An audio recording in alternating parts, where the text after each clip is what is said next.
been a while since I made a video because with the shorts you get far more subscribers than making long form videos. Yeah. But anyway, I was in the mood, but I thought I'll do this first. I've got a bunch of, what is it, 9 I think it is? 9 about, no, a bunch of 9 albums from the 10 for £5 shop.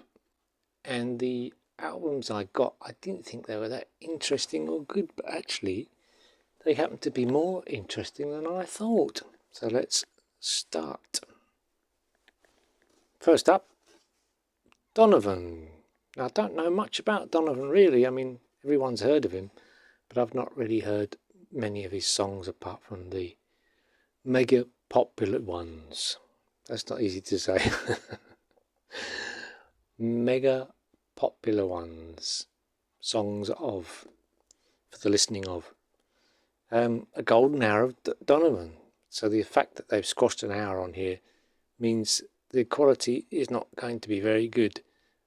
Comedy versions that they put out on the old, what is it, Golden Hour label, they're alright because it's just talking, it's not music.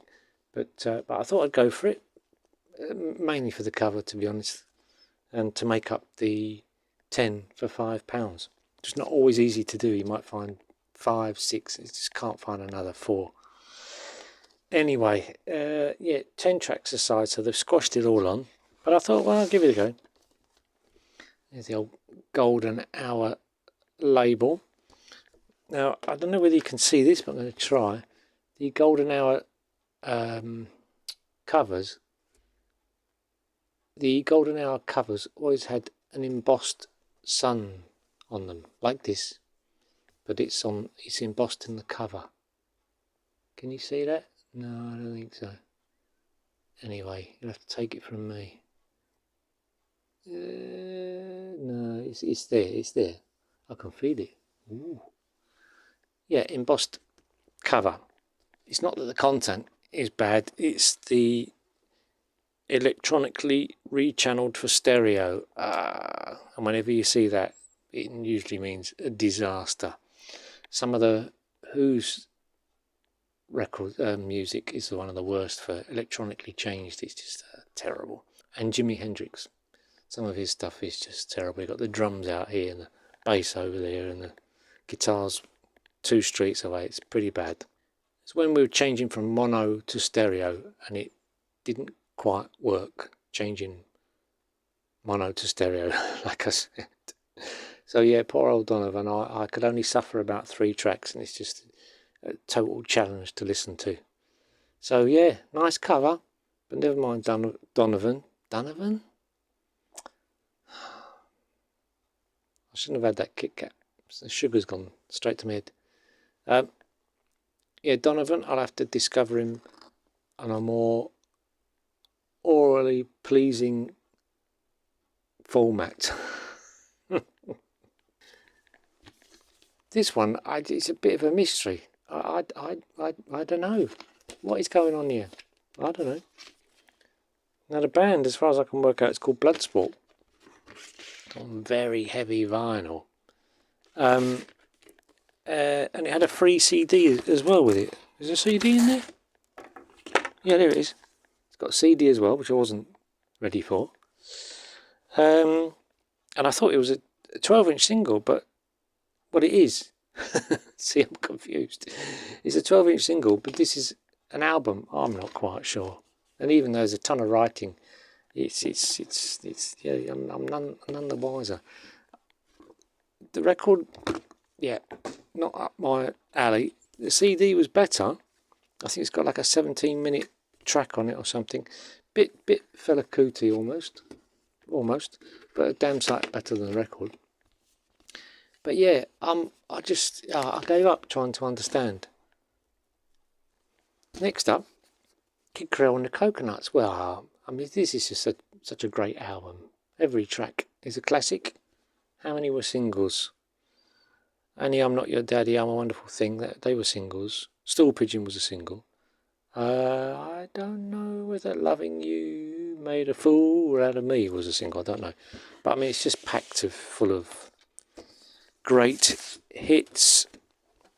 On the Z Records label, I think I've only ever seen this on Island Records, which it was kind of released on. It's got an Island Records number if you want to get anorak about it. But yeah, I mean, it just sounds great.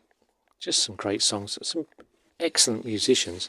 And as far as I remember, this was supposed to be Kid Creole's solo album. So all these songs were already written and to be put out as a solo album.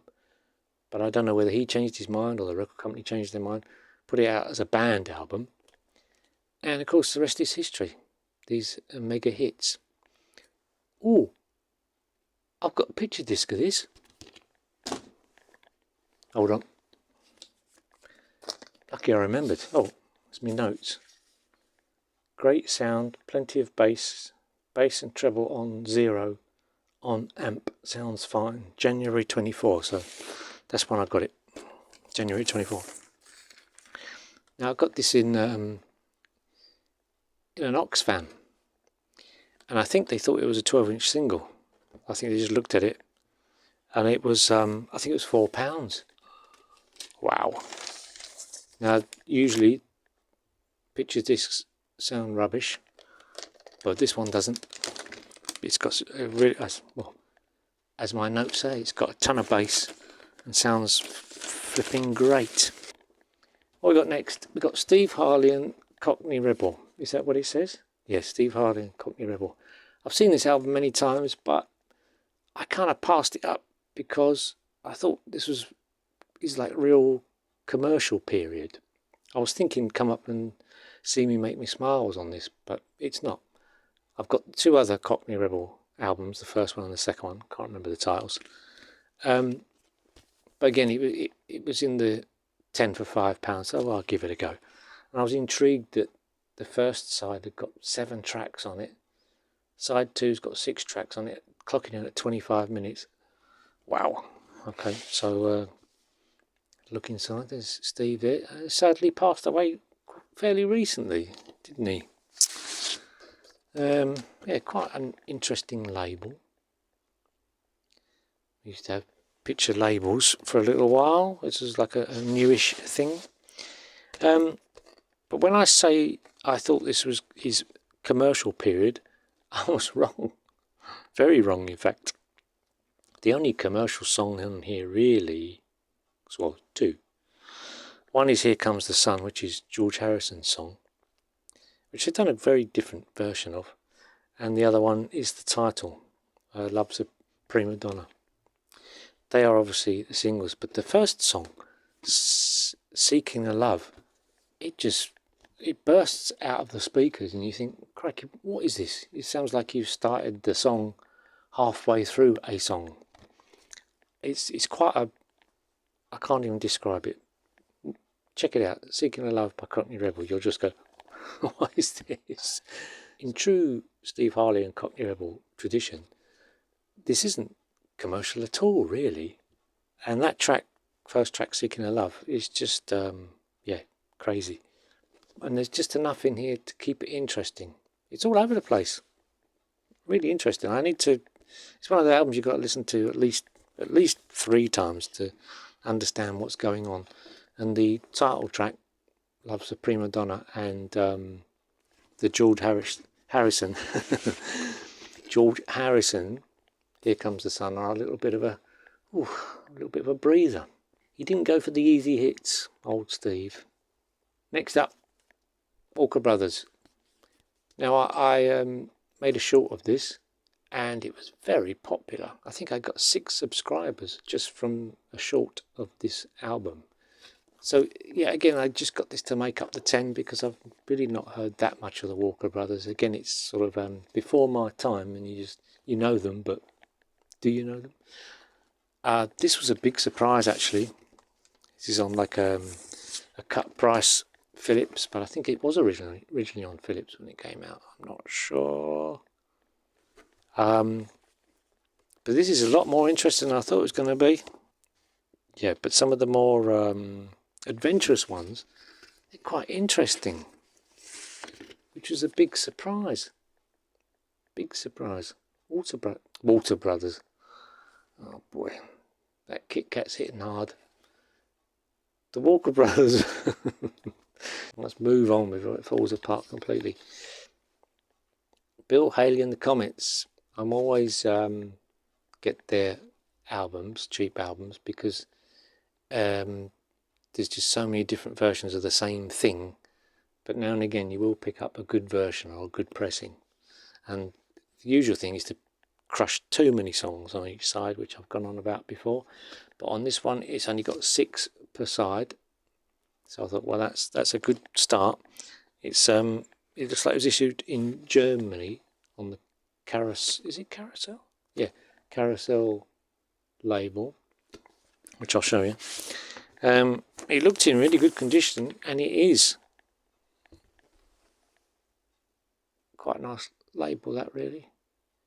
But as you can see can you see the tracks? Yeah, there's not a lot crammed on there. You've got a nice long run off here. And it sounds really good. Really, really good. Oh, I've got some notes.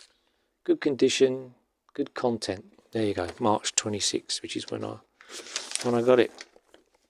So yeah, this is good stuff. I do find he's, like with a lot of very popular artists, their less known stuff is actually better than the hits, and you kind of get that with Bill Haley. There's a few tracks I've heard on albums and they sound better than your Rock Around the Clock and all that sort of thing.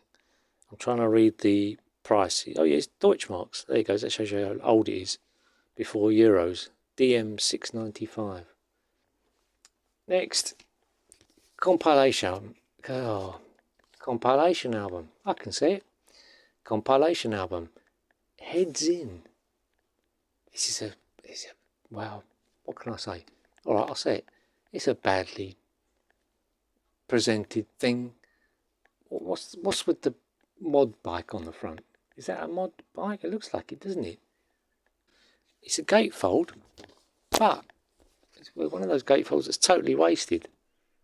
And the odd thing is, all the artists on this, they're not all represented here. So I don't quite understand. Wasn't a lot of thinking went on with this. On what I call the American A&M label, used to the silver and grey one in the UK. The only thing I can think is most of the bands on here are British. Humble Pie, Supertramp, Sean Phillips, Straubs are all British. I'm wondering whether this was like an advertising thing for the States to get these bands recognised, because it's got sort of USA on the front here, and whether is that a Harley Davidson on the front? It looks like a Harley Davidson, but then they've put that on it, and the wing mirrors, which looks like mod. Well, it's very, very confusing. But let's talk about the music. I've said this before, that picking up these compilation albums, even if they're bad quality and scratched to hell, you can discover the odd track which is really good, and it's exactly what happened here. The Straubs, which sometimes are like 50-50. I'd never heard this song, The Battle. Great song, really good song. And what was the other really good one? Was it Supertramp? See, I've forgotten already. I think it was Supertramp. Yeah, I think Supertramp. Supertramp. Do not adjust your set. Supertramp. How many times? That band, beginning with S. Yeah, I think so. The rest of it is a bit... But just discovering those 2 tracks was good. Supertramp. The Big Bopper. Hello, babe. I just loved it for the cover. I thought, well, if it's scratched to hell and not very interesting, doesn't really matter. The thing that gets me about this is this box here. What it says. The Big Bopper was killed in a plane crash. We didn't really need to know that, did we? We just want to enjoy his album. We don't want to know how he expired. And I've never heard anything by the Big Bopper apart from Chantilly Lace, like everyone's heard. That is on here, on the old Mercury label. Again, this is in really good condition. I mean, it's really good condition. I'm really surprised. I wasn't hoping too much for the bunch that I got. I thought it was a little bit boring and not very interesting. But this has got some good songs on it. And he seemed to went through a period of, before he was well known, of just writing more normal songs and not gimmicky songs. And again, the more sort of straightforward, non-gimmicky songs are really good. This has got many different covers, this album. I looked it up. This is one of the better ones, although I think they've zoomed it in from a 7-inch record, so it's not the greatest quality, but I mean, it looks fine there, doesn't it? One of those that look great framed. Yeah, good one. Fun listen. And finally, another compilation album. I mean, look at the front cover. Again, like the A&M one, there's not a lot of thoughts gone into this. I mean, surely they could have done a better cover than that, and just getting all the band together on a cold British winter's day in a field. You can see everyone's looking a bit cold. They've probably been waiting around for hours because, as you know, what musicians are like, they're always late, fashionably late as we call it. But just like the A&M one, there's some interesting songs to discover on here. First one, well, let me show you the label first.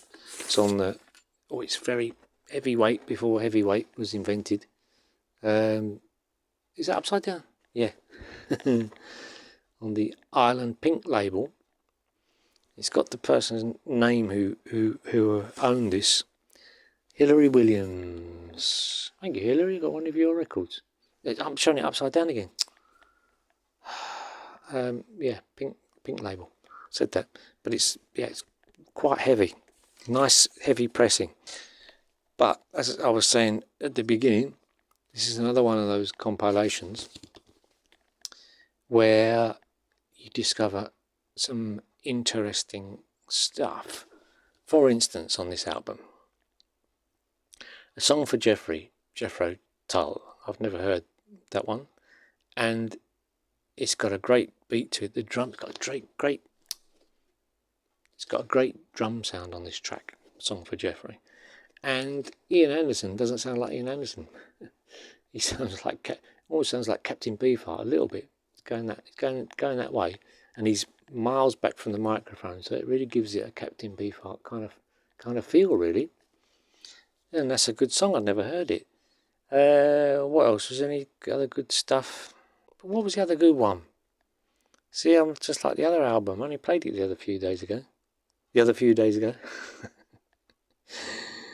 Dear. No, I can't remember the other track. But it's worth getting just to discover that Jethro Tull. Yep. There he is at the back there, look. Forever smiling. If there's ever a guy on stage who you could see enjoying himself, it was Ian Anderson. I saw some live footage of them on YouTube the other day from the 70s.